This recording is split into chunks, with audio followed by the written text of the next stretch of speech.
And welcome, Dr. Maelisa McCaffrey, and welcome to Texas Counselors Creating Badass Businesses free workshop. Awesome. Thank you. Thank you for having me. And you will have to excuse the unprofessional presentation today, meaning that my cat went to the vet this morning and was medicated and is just kind of loopy and whining. So she may make an appearance and you may hear her, and I apologize. That is totally okay. Yeah. Thanks. Hopefully you can't hear her in the background right now, but she No, is. I don't hear a Oh, cat. You're good. okay, good. But yeah, I saw that we had a few questions coming in, and yeah, so I'll let you take it from there and where we should go next. Excellent. Well, I just made you co-host, so if you need to share screen or anything, let us know. Everyone else, you know the drill. If you need CEs for this presentation, leave your camera on and we will post a link. Oh, we just did. Okay, so there's the link. It looks like I'm posting it, but it's actually my assistant Jennifer who's logged in as me because you know Wi-Fi. So here we go. Oh, awesome. And I don't have a presentation, so I Oh, totally thought fine. this was more just a Oh, Q&A. no, absolutely. Um, so if we wanted to just start out with those, then that would be great. Or if you have anything in particular you want me to kind of riff on, um, I can talk forever, so please interrupt me. Well, I love this. No, this is great. So I will ask you guys, take 30 seconds or less and put it to the chat. Why are you here? Why are you here? What are you hoping to learn about documentation? Uh, what is worrying you? Does AI enter your brain? Are you looking to AI as something that could save the day, or are you looking at it as Terminator 5 or whatever we think AI might be? So start posting. Let me Yeah. see. And yeah, and I could say that I would say there are some few common things that people reach out to me for. Obviously, we can get as nitty-gritty and in detail as you want. And we do sometimes, but the most common things that I hear from people is like, how do I balance how much is too much in a progress note? When am I writing too much? When am I writing too little? Related to that, one that people don't often publicly say, but is an extremely common experience, is how do I catch up on my progress notes because I fell really behind. I don't know Um, anything about that. I have no idea. yeah. And I can't tell you how many people have told me, please, I have to be the worst one that you've seen, like there's no way you've heard how, that someone else is as behind as I am. And I'm like, nope, I have, I promise you. So I've met people who have never done notes. So hard to beat that, right? So, it's such a common concern though, and it's a very shameful experience to have and to admit, on top of the whole experience of just not feeling confident in documentation. And both of those in my like anecdotal, my own experience with working with people, and I've been doing this for 10 years now, it has nothing to do with the school you went to, with the license type you have, with the amount of experience you have. I work with people who have been doing this for decades and people who are, just fresh out of grad school. So those are two really common things. And I would say that, because you say we want to get into the AI stuff, AI is a problem or is a solution that people are hoping for, that people think will solve either of those problems, right? So AI will write my note better than I can. AI will choose the interventions that I can't think up in my own head. AI will write it in a clinical way. AI will include the information that insurance wants to see. Um, AI will help me do this faster. Mhm. And so I think of those two really common issues that I work with people on, specifically for progress notes, I think that's what they usually want AI to do. And I will be the bearer of both bad and good news in that, I have worked with people who have said AI is they've used the phrase life changing. So it really can help. Mhm. And you still have to know what goes in a progress note to be able to use AI. Because let's start there then. yeah, I mean, like the first, I'm looking, we've kind of released, we have tons of questions now, but I see the yeah, first one, I awesome. see HIPAA security, and I know you'll talk about that, but wanting to hear how AI can assist with clinical documentation. And you can address both of those things, right? The quality of the note and can it help me catch up, right? Those two things you said are kind of the most, and this would be a good time to mention too, you help people with this and you just wrote a book. So you have lots of resources for us and you will be put up there. It is. All right, good. And you will be putting the link in the chat for us before we end today as well. So yeah, talk Yeah. about AI and how it can help with those two things, or if it can, or what we need to do to make it do that. Yeah, absolutely. Yeah. And I think we can combine quite a few of these questions into a kind of long-winded answer. But please continue putting your questions in the chat. It is helpful if you put question and then a colon before you write your question out, as far as being able to see like who's just following up on something, who's writing a comment, and who is actually asking a new question. So for AI, let me back up. So yeah, we'll kind of talk about how it can be useful, what to look out for. And when we talk about what to look out for, we'll talk about HIPAA. So, because it's actually a lot more simple than you'd think, that part of it. So with AI, let me talk about how some of these work. I think that's a good place to start. So there are various options. You can log in all the way from the AI platform will offer like a telehealth platform, and you will do your session over telehealth that way. And it is literally recording the entire session, listening into the whole session on both sides. And then after you end your session, it creates typically a transcript, because it's listened to the whole thing, and a progress note for that session. That can sound both very awesome and very scary for many therapists. So, and both feelings are relevant. This, I have so many things because I do like a whole AI training on this.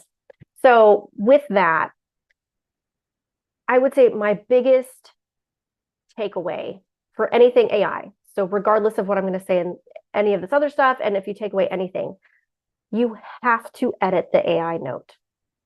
You must. You have to know what should be in that note. So I'll give you some examples. I use the same therapy session to test a lot of these AI platforms, and I have a free YouTube series where I'm testing all the platforms. I had to take a break while I was finishing up my book. So I'm just now getting back into testing more of them and needing to retest them because they change so frequently that now a year later, some of my reviews are almost obsolete because they have new features. Every single one of them has made up information. Every single one has gotten something wrong. And I would say my biggest critique of overall all the AI platforms is that they are extremely wordy. They give you these huge, giant summaries of information. And so time-wise, for most people, AI doesn't really save time, because you have the time to read through the mountain of text that it gives you and then either delete it or even just say like, it's perfect as is, which I have never seen, I will tell you. But let's say you only had to change one thing. It really does take a lot of time. Now, that doesn't mean it's not worth trying out if you really struggle with notes, because if it saves you the mental effort, sometimes if it takes the same amount of time, but you are not needing to sit there and produce, sorry if you can hear my cat, she's being very loud. If you're not needing to produce all of that information from your head, that can be a huge lifesaver. I mean, that can be dramatic. And it might mean the difference between you avoiding writing a note and you feeling comfortable logging in and getting it done, if it doesn't feel like it'll be a lot of work. So I wouldn't say that's it's not necessarily a drawback. It just is a fact. The other thing is that most of these AI platforms are much slower. If you have used something like ChatGPT for other things, that's not how this is going to work. You're going to hit submit or you're going to end your session, and you're going to literally, like, they'll even say, go grab a coffee, enjoy doing something else while we write your note. So, I mean, it takes a while for these systems to produce a progress note for you. So, especially if they're processing like an hours long session. So it's not like end your session, click submit, and boom, here's a beautiful note that you can just be done with. That is not the case. Some ways you can bypass that and help it are testing out some of these different platforms. Some of them will now let you give it your own progress note template and actually give it directives. So you could say things like, in the intervention section, include 3 interventions, include 5 interventions, include 5 sentences. In the summary section, include a 2-sentence summary. So as with anything with AI, the more instruction you give it and the more specific that instruction is, the more helpful it will be to you. So again, it's not a matter of just log in and don't touch anything and just expect the system to work for you beautifully. You have to work with it a little bit and adapt it and kind of know what you're looking for. So it can be worth testing. I will say we are all in a really special place right now because these things are so new. These developers, the vast majority of them who are in charge of these AI companies, because I'm doing this YouTube series and because I'm one of the few people talking about it so openly, they're all reaching out to me and they want to meet with me and they want to do demos and they want me to review their platform. So I've talked with most of them, and with many of them have an ongoing relationship. Most of them have really, really good intentions. They're really good people. They have a lot of different reasons for why they've, started these platforms. They want a good product. They know that there's high competition already, and they want their product to be really good, and they love getting feedback from their users. So if you're using one or if you're testing an AI platform, email them. If you find it difficult, they want you to reach out and say, I'm struggling with how to use this, or this isn't saving me any time. A lot of them, like the literal person who helped create it or is like in the back end, created it and is updating things, they will get on a call with you and want to talk to you and say, what would you like it to do? What would be helpful? So use this opportunity because in 2 years, that is not going to be the case. You are not going to be able to get on the phone or on a Zoom call with one of these developers. So if you're struggling or if you just feel like I have one, but I'm not optimizing it, email them and say, hey, it's still taking me a long time to do my note. Do you have some tips for me?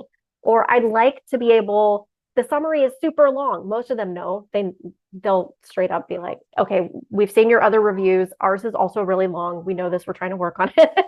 So it's to ask them, can I give it a directive to only give me a 2-sentence summary?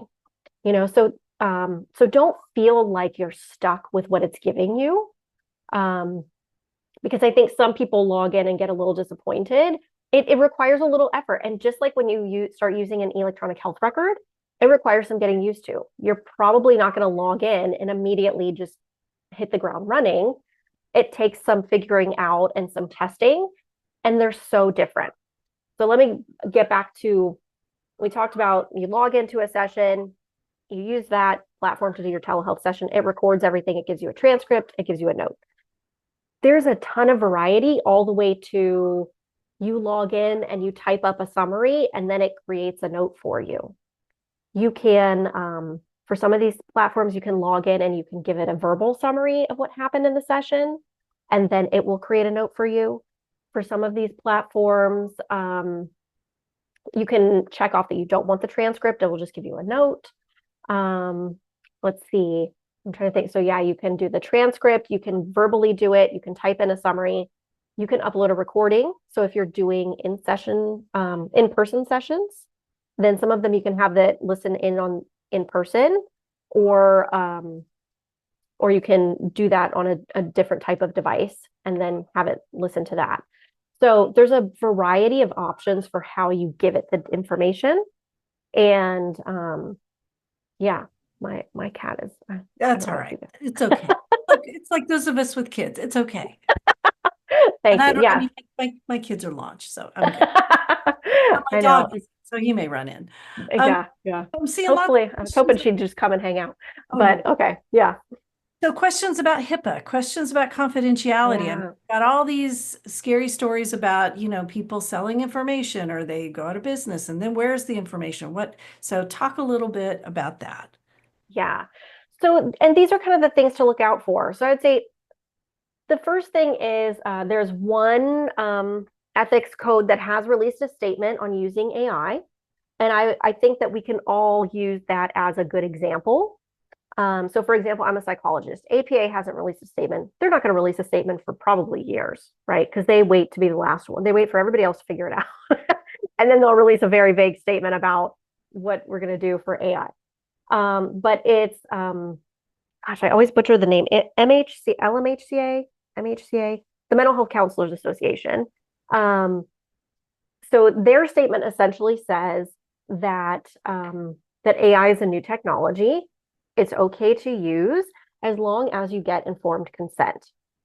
And this kind of jives with what all of our ethics codes say in general about anything that's new, right? It's okay to try something new, to do something new, as long as you are, checking that it's as secure as you can check for. And as long as you are informing people, hey, this is a new thing. Like none of us can say that we know what AI will be in 2 years, right? And so the key is to inform people.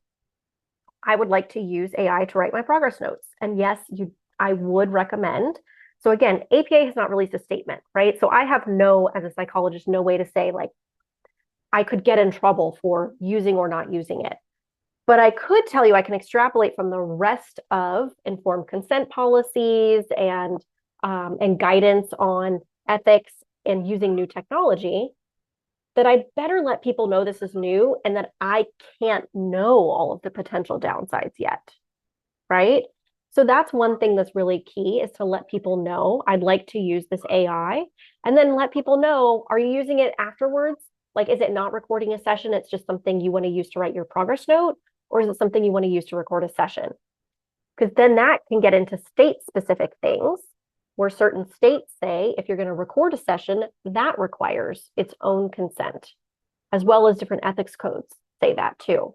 So you might have a two-part thing there where you're talking about getting consent for AI and then also getting consent to record them. So think about both of those things. And as you're hearing me talk about this stuff, if you've already played around with AI and you're like, oh my gosh, I haven't done that. Don't freak out. It's okay. Just do it the next time you see your clients, right? That's what we always say. And just do it better from now on. And that's the thing with this new stuff. We will experiment and we'll learn, oh, I may have done that wrong. Okay, let me do better. And it's not anything that you need to really freak out about or worry about. So that's the that everybody signs a BAA. Yes. So number one is informed consent, right? Make sure you get informed consent from your clients. And I would say the other part of the MHCA guidance that I think other ethics codes will probably agree with is that if your client says, no, I don't want you to use AI, you can't then say, I can't see you. Like AI is not a standard of care that you can use to excuse not using it. Or getting rid of a client for not using it. So if a client feels uncomfortable with it, you have to be okay with saying, all right, I won't use it. So the next part is technology-wise, how can you know what is safe? All you're required to do is to have a BAA with that organization. So that's with pretty much any technology. AI is not different in this regard. Think of it just like an EHR, your electronic health record. Your electronic health record, you are giving it very personal client data. You're giving it client records, you're giving it client insurance numbers, date of birth, everything, right? And you don't personally research that technology to see if you feel like they are doing all of their data security the right way, because we don't have degrees in that. We don't know how to do that. That's the point of a BAA, a business associate agreement.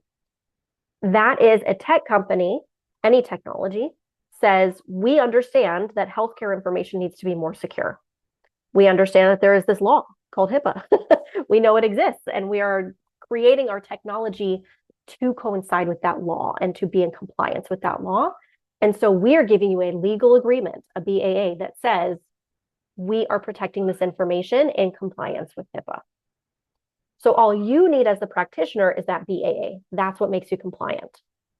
Now, how you get the BAA is, it varies. So for some of these companies, you have to request it. So you might be using it and not have a BAA, and technically you are not HIPAA compliant. The software is still HIPAA compliant. It's doing the same thing. They're not changing the software as soon as you download a BAA, right? But you are not HIPAA compliant without that BAA. Some of them automatically just give it to you, send it to you as soon as you sign up. Some of them require you to sign something when you sign up, and then it's downloaded. So it's all different, but you do want to check and make sure that you have a copy. It should be a physical copy of that BAA. And so you typically get that during the sign up process, but if you don't, then reach out and ask for it. And if they can't give it to you, then you are not being HIPAA compliant if you do not have that BAA. And I emphasize that because there are companies, unfortunately. There was one that is now HIPAA compliant that for a long time was not. They were not giving people BAAs, and they were saying they were HIPAA compliant. Because technically they're HIPAA compliant, but you are not HIPAA compliant if you don't have that BAA from them. So don't be duped. That's the only thing you have to do is get that BAA. Is there, we have I'm skipping around in the notes because you're answering a lot of this, or not notes, the chat. Is there any way you could screen share and just show us what a note would look like from AI? I mean, you said you had some sample sessions or things that you do. Yeah, let me pull it up before I screen share. I gotta dig around through my, you don't want to see all these handouts that I have. So I do have a handout. Actually, it's somewhere else. Let me just search for it to find it more quickly. But I have a handout that has all of the different progress notes I have generated from different AI progress note generators. And what I use,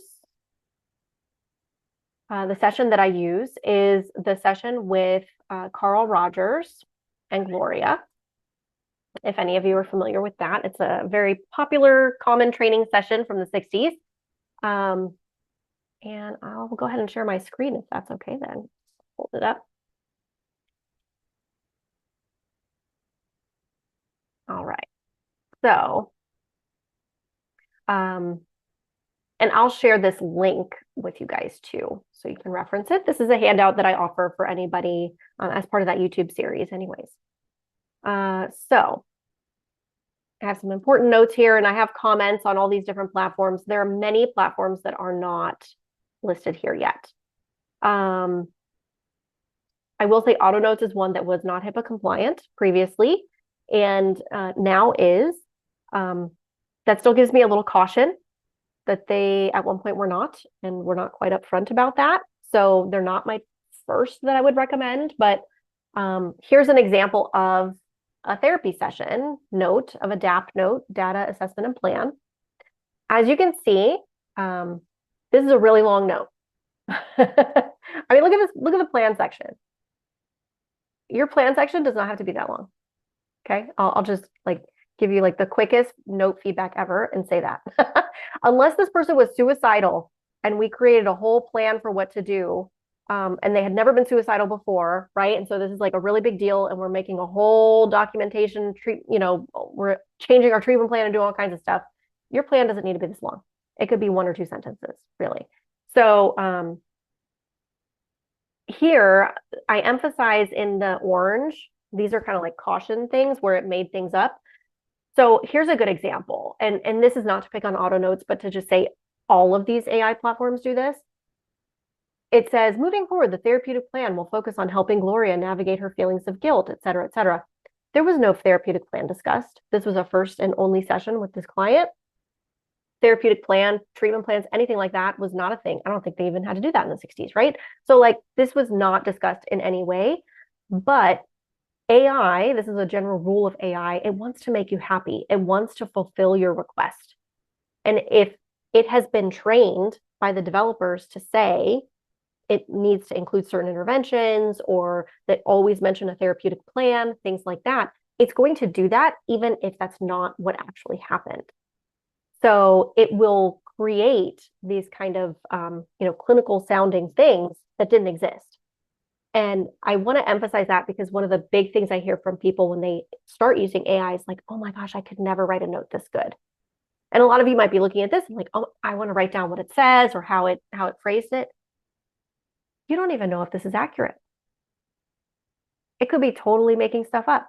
So this is not for me, this is actually not new.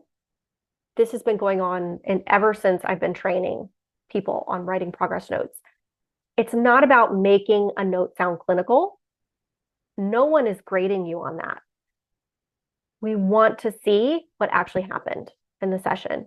And I would rather that a 12-year-old could read your progress note and understand what happened than for you to overcomplicate it by putting in a bunch of clinical jargon. So it is much more important that progress notes are just clearly read and understood. Let me show you one that looks really different. So some of them, like I said, will give you only options like this where it's a big field of text. And then typically what you would do is you would copy it all and paste it into your EHR or whatever record system you have.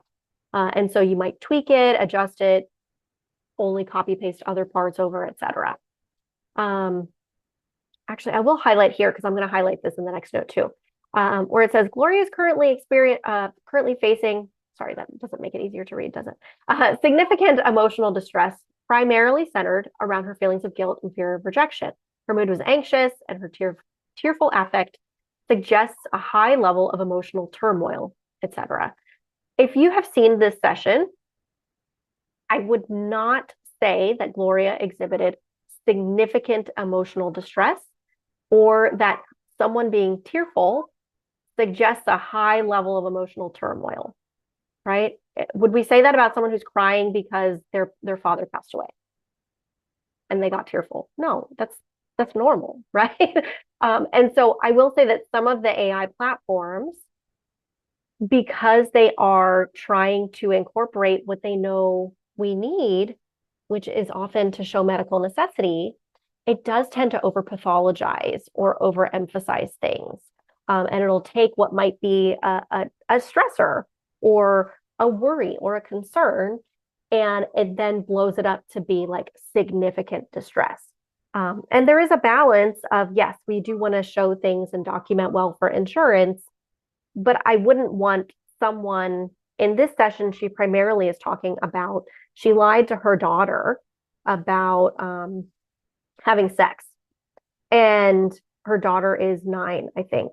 And so I think there are different people who could argue that like that is totally appropriate to lie to your daughter about having sex when your daughter is 9 years old, right? And then there are people who could argue, well, it actually could be a really healthy conversation to have. All of those could be right answers, right? The point is, that's a really normal parenting experience.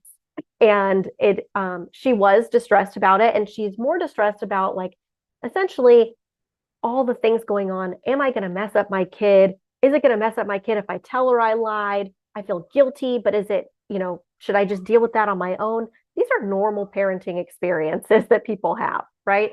And so I worry that some of these notes will overemphasize things like that and just kind of inaccurately reflect someone's actual level of distress. So I wanted to mention that. Let's look at Mentalic is another one that I will say they win shortest note award. So although it looks long, you can see it's like broken up a little bit better and they don't have giant paragraphs of things. It is written very similar, like it looks more like a psychiatry note than a psychotherapy note to me, but it still has pretty good information. Here it said, client is struggling with adjustment to single life after divorce, guilt over lying to her daughter, concerns about her relationship with her partner. There's no partner. There's no concern about relationship with her partner. Like they just made this up. Single life after divorce, yes, but no, there's like that's not there. So there's times where, again, I don't know if the AI took her talking about her divorce to like kind of mean partner, how that's working. But these companies are you have to read these notes and you have to edit them. And unfortunately, you have to read them in a fairly detailed way in order to know if it's accurate or not, right? So like this one phrase I would take out, the rest of it is fine. But let's just browse through this note. And then, like I said, I'll give you guys this handout. And then this handout is the one that I update every time I do a new review. So you'll continue to get those updates if you follow along with that YouTube series. Then interventions, it kind of breaks things out into approach and modality, actual interventions. Here, I'll pick on Mentalic because it's still a pretty good note. Here it's kind of doing the opposite. The therapist used active listening, reflection, validation, and empathic responses to help the client feel heard and understood. This is Carl Rogers, 100%. This is how Carl Rogers works. This is an accurate statement. This is not what an insurance company wants to see for your therapeutic interventions, right? So here we're constantly balancing these two things, and this is why I call documentation an art. This is constantly the art that we're doing, is balancing both insurance type statements, progress, what insurance wants to see, and what actually happened. Now, I think that we can also identify other interventions that Carl Rogers presented that are more insurance appropriate here. I'll give you a little sidebar tip. So how do you know if your interventions are appropriate for insurance or not? I like to use what I call the grandma rule. So if you, assuming you have a good relationship with a nice grandmother, with your nice grandmother, how would you expect her to listen to you? Or how do you expect interactions with her to go? Are you expecting her to actively listen? Probably. Are you expecting her to be empathic? Probably. You can also extrapolate this to your best friend. How would you talk to your best friend about something? Are they validating? Yes. You don't need a graduate degree to do any of those things, right? Do we hone those skills in graduate school? Absolutely. Are those necessary for effective therapy? Absolutely. But those are baseline things that you don't need a graduate degree to do. So for insurance, that's why I call it the grandma rule. What is something that you had to go to graduate school to learn to do? Those are the types of interventions that you want to focus on having in your progress notes. So here, Mentalic kind of over-pathologized the client and then kind of underrepresented what the therapist did from an interventions response. But I will say with a lot of these things, you can teach these platforms what you want it to say. So there is one, Clinical Notes AI, where you can give it a lot more direction and you can tell it, for example, choose 5 of these interventions to put in my progress note. And you could give it a list of 50 interventions. And that way you know that at least it's from kind of an approved list that you've curated. All right, let me stop sharing and just check in here and see how everybody's doing and what you guys think. Well, one of the questions I saw, and I think this is dovetailing on what you're saying, it's not really able, like with ChatGPT, we could put in something we had written and ChatGPT will start giving us responses that sound like us. So this isn't like that. We're not able to train it that well yet. It depends on the platform. So this is why I need to re-review. So for example, Clinical Notes AI, I think you can do that a little bit more. Session Aid is another one. But the way you're going to do that really well is by using a platform where you can give it those really specific directives from the beginning. And then maybe adjusting your template based on how it's writing. I do think Orchid is one that's an EHR and an AI platform. And that one does learn how you work over time because it has a lot more information from you because it's literally integrated within the EHR. which is likely the future of how this will work. And so I do think that is what this will look like in 2 to 5 years. But right now, it's a lot more effort. And just like if you found with ChatGPT, you still have to do a lot of work to, oh, I forgot to tell it this. Oh, it gave me this and I realized I actually want something different. And then you have to rework it. So you're kind of doing that with your template and with the directives you're giving the AI. Okay. One question was, we hear a lot of scary information about AI taking the place of clinicians in the long term. What are your thoughts on that? All you have to do is read these notes to know that's not happening anytime soon. It's not. I mean, I train people on how to write progress notes. I'm not worried about AI taking my job. So it's Yeah. definitely not taking your job. um, I do think, and what I'm excited, why I'm excited for this next round of the reviews I'm doing in the next month, a lot of the companies are getting on board with kind of this integrated approach of the clinician can, use the AI to write progress notes and send messages to the client, send homework assignments to the client, and the client can log in too That's what I've and seen. check up on things. Mhm. So I know that Young Sidekick is one that I'm about to test that offers that already. Ooh, and I'm gonna blank on the other one, so I feel bad, but they'll all get YouTube videos, so you'll be able to see those. But I'm really excited about that because I think that's the reality of how we can use these and how clients will be able to use them.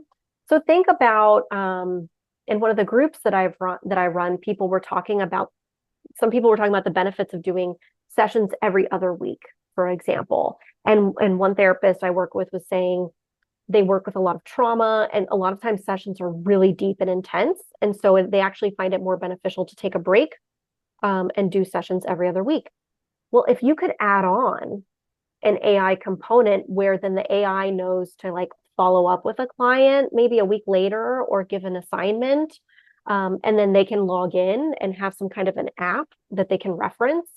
To me, that would be hugely beneficial to the therapeutic process. And I think a lot of people would like that. Um, so I'm excited for that and where it's an integrated clinician can use it for these things and client can use it for these things. Related to that, I do want to bring up one other caveat that I think is really important and hasn't been brought up as much, which is as I'm talking about this, think of all this data that's going back and forth in this AI platform. And this is the AI platform. It's not your EHR. And maybe it has a full transcript of every session. It has maybe client reports that they're submitting to you. It has now also progress notes, maybe 3 versions of the same progress note that you revised or that you had it produced for you in different templates.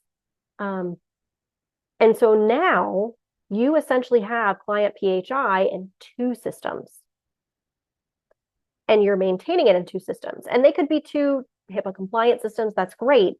What happens when that client submits a records request and they say, I'd like a copy of my records, and you give them a copy of the records and they say, well, what about the transcripts? Isn't it giving you a transcript? Isn't it producing a transcript of the whole session? I worry that is going to happen one day to an unsuspecting therapist who will then realize, oh, like releasing a whole transcript to someone is a little different than releasing a progress note. And it's their record. And in the US and in Canada as well, it's really difficult to tell someone you can't access your own record. So think about if you went to a physician and there was a transcript of that session and you knew there was a transcript and you said, I'd like a copy of that. And the physician said no. That now becomes a client rights issue, right? I think that the law in most cases and in most states would side with people get access to their medical records. And personally, I think that's probably the right call, right? People should have access to their medical records. So what does that mean for us? That means if you want to use one of these platforms, that is a question to ask them when you sign up. do you automatically delete these things? So some of the platforms will let you create that as a setting. So at once a week, it's deleting all the notes or it's deleting all the records. Some of them will let you override that. Some of them automatically delete that. So Session Aid, I think, is one that is very transparent about, we do not plan to be an EHR. We do not plan to maintain this information long term. It's going to be regularly deleted. That could be really beneficial for managing this issue. It could also be a real struggle if you're using it because you tend to get behind in your progress notes and you want to have access to those progress notes 2 weeks later, right? So that's why I'm bringing it up as it's not necessarily a good or bad thing, but you do need to consider that ahead of time and what you're going to do with it and what the platform offers you in the way of options for deleting or saving the information. So one of the questions here, would love to just know how we can best utilize AI in an ethical way then, mostly to save time with treatment plans. Is there like a hybrid way to use it? Like if we're not just recording everything, then how would you use it? Or how do you recommend that we use it?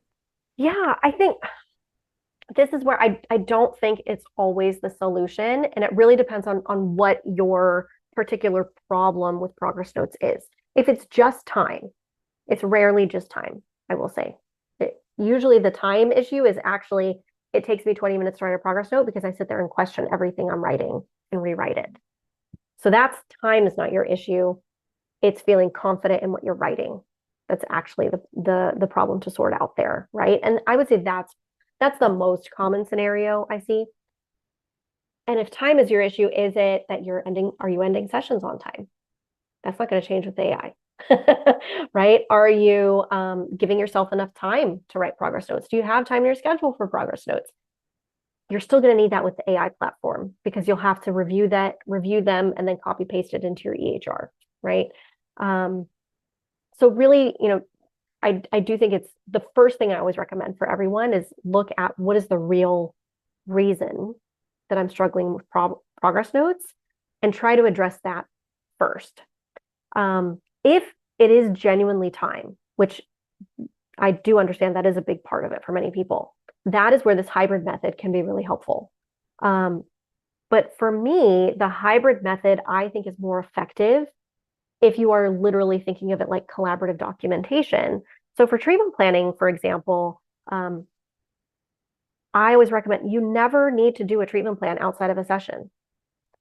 The treatment plan is literally what you and the client are agreeing to do in therapy.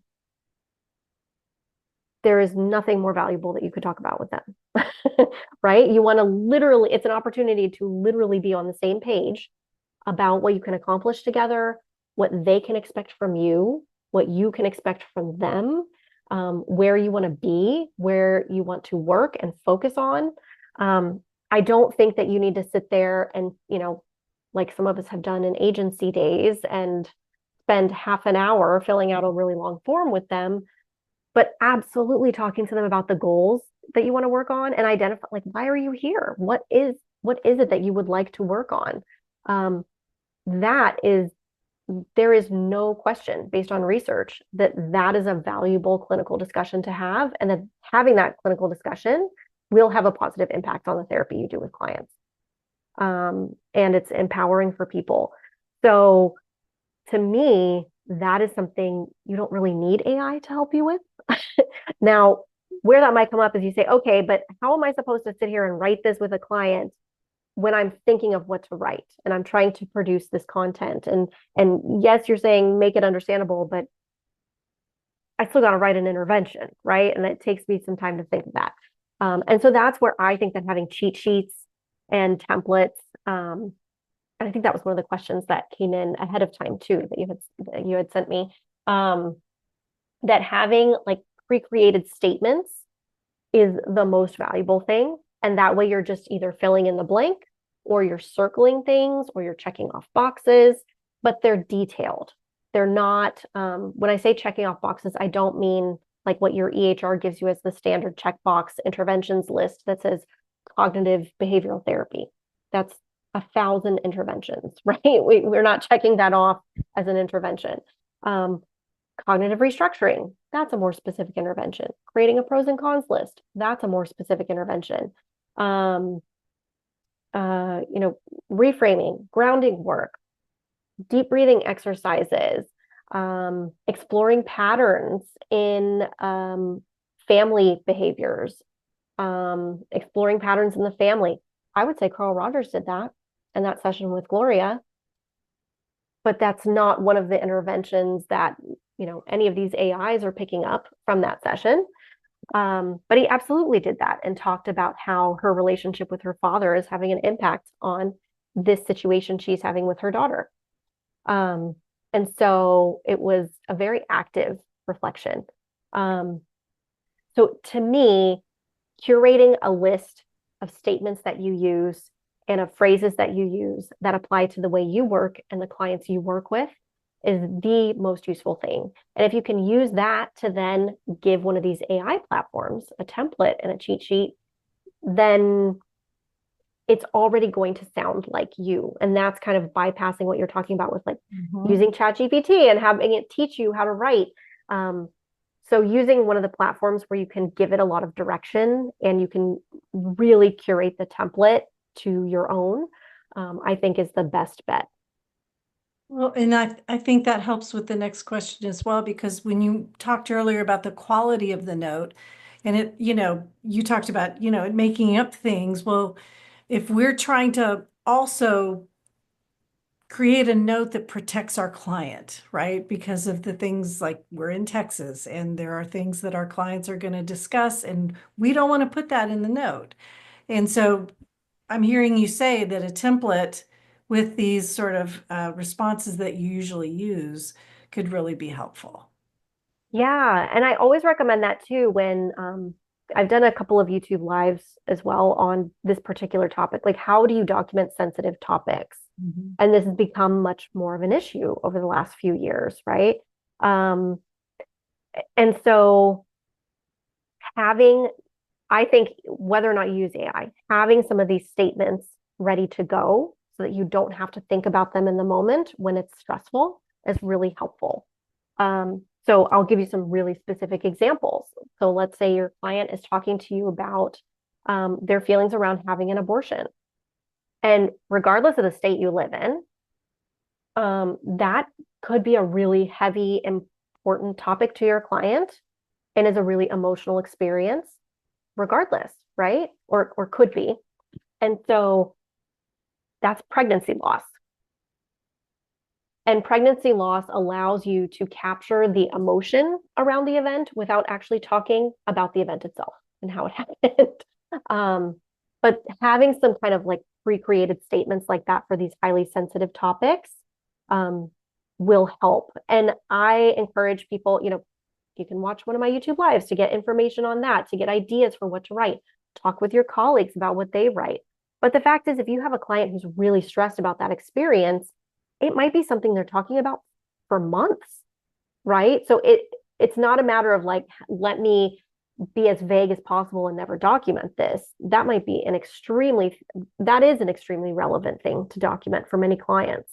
And so having an idea of how to phrase it is really, really important. Excellent. So if it's okay with you, folks, if you have the hand raise emoji or if you want to post in the chat, I'd love to open it up to your questions if you'd like more detail about things that Dr. McCaffrey's talked about or just more information. So Alyssa says how to phrase it verbally as it is recording or in the edits. Now, Alyssa, if you unmute, you're going to be on the recording. So I totally get it if you don't want to do that, but I'm fine with that. okay. I don't care. Okay. My concern is so I'm just like I hear all the HIPAA and I hear the business associates agreements and all these kind of things, but in the end of the day, someone is listening into my session, whether it's AI or not, and then that's being transcribed. So when you said phrasing, are you referring to as we're talking to them to change our dialogue? Or are you referring to when we get the note that we have to edit and everything that we're having go-to statements for that? I was just unsure about that part. Yeah, really good question. So that might be a consideration for whether or not you use recording. um, because to follow up with that, very real example of a client discussing concerns around an abortion, right? Maybe they're deciding what to do, whatever that might be. Once that word pops in, it becomes a very charged issue. So is your AI platform going to pick up that word in a transcript? Probably. And that may or may not be something that's likely not something you can control. So that's something to think about. Now, that's absolutely, you can delete the transcript immediately, or make sure that you're using a platform where you can, right? Because maybe your practice is just you delete the transcript immediately for all sessions, not a big deal. But the AI needs some data to give you a progress note, right? And the more data it has, the better note it will give you. Just like with anything. I could give you a better progress note if I have more data about the session too, right? So anything it's always going to work that way. So if you could either not do the recording and you could curate the information you give it, and that way you can just straight up use the word pregnancy loss from the beginning. It never hears anything else, and that's what the AI will use. Or you can wait for it to give you the information and then you edit it in the note. But then you would want to make sure that you delete any transcript that there is. And I will say, and having a transcript isn't always all bad. If you do supervision, that could be awesome because you get way better information about what's happening in sessions than you will secondhand from talking to trainees, right? So, it's not that it's right or wrong, but it's important to think through all the potential ramifications. Awesome. Thank you. Yeah. Keisha wants to know, is there one platform that you found to be the most accurate in capturing the session without making things up? And I know you said you're re-reviewing these things, but what have you found? Yeah, no, I haven't really. They all made some kind of mistake at some point. Well, I forget which one. Like one of them even, this is a good example of how AI is not going to take your job. Okay. So one of them literally phrased something how Carl Rogers did. But guess what Carl Rogers did? He reflected back to Gloria what she had said. And she had said, I forget exactly the phrase it was, but I would find it if I could remember which platform it was. But she specifically said something like, my daughter's going to hate me if I do this. And he said, you're afraid your daughter's going to hate you if you do this, right? He just reflected it back to her, which is what a lot of us would do. And so then the note it generated was like, therapist told client that her daughter would hate her if she did this. So it took it out of context, right? So in context, like I never would have even thought to phrase it that way. But then the AI, it's just an AI. It doesn't know. So things like that are an example of how it didn't get it wrong. It wasn't necessarily wrong, but it was out of context. And so those are the things that you have to look out for. There was a question earlier about shredding a note once you put it into AI, and I know we've talked about deleting notes and things like that. I want to be really clear. There is nothing in the LPC, LMFT, BHEC, social work. Well, actually, I take that back. LMFT speaks to how we get rid of our notes, or at least it did. I don't know if they do anymore. So this is all best practices at this point, right? Until we have more precedent, until we have things written into the rules. So this is the best we've got right now, right? Right, Melissa? I mean, yeah. And I would also say, I think it can be helpful because a lot of this stuff is so vague. I mean, and this is literally why I have a job, because documentation requirements are vague. So it can be really helpful to make it less vague by like, what is your progress note? And really define that. What is your progress note? If you use an EHR, it's typically whatever note is submitted to that EHR. So if that's my progress note, any other notes I have floating around need to be gone.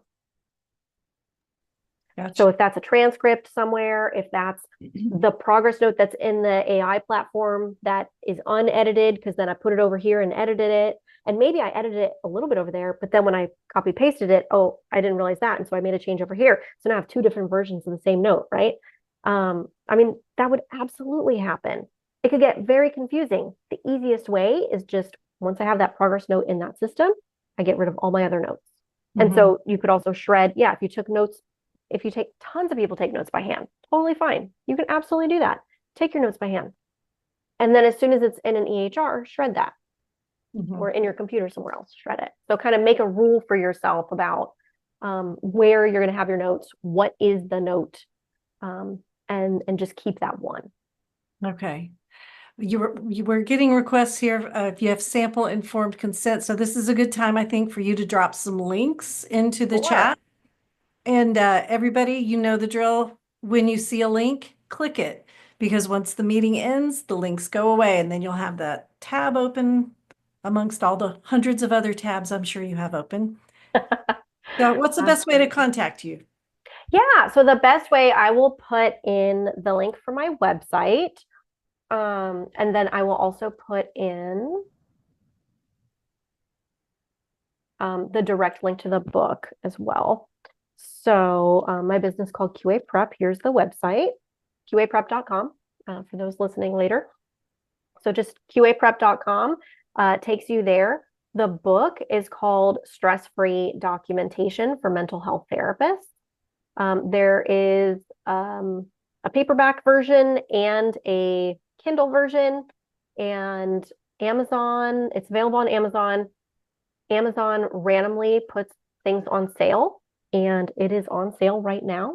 And I still get the same amount of money. Wow. So go buy it on sale. Yeah. And that book has, I'm going to put the name of the book in the chat, Stress-Free Documentation for Mental Health Therapists. Well, you've got a follower who's been following your YouTube channel page. Yay! Oh, exciting. Thank you, Keisha. Yeah. And in the book, it has all of my templates. It has my full paperwork packet. And so there's also links in the book so that you can log in and get them electronically. So you don't have to sit there and photocopy or copy into your own. You can just download the forms and use them directly. So that'd be the book, I would say, is the easiest way to get a copy of my all my consent forms. Excellent. I love that. Thank you. Thank you. Thank you so much. And everybody, this has been wonderful. I'm so glad you're here. Step It Uppers, if you are in the membership, you will get this as an asynchronous CE once we process it. Y'all know what to do. Go visit Dr. McCaffrey, get your notes in shape, get rid of the shame of getting behind that I know nothing about.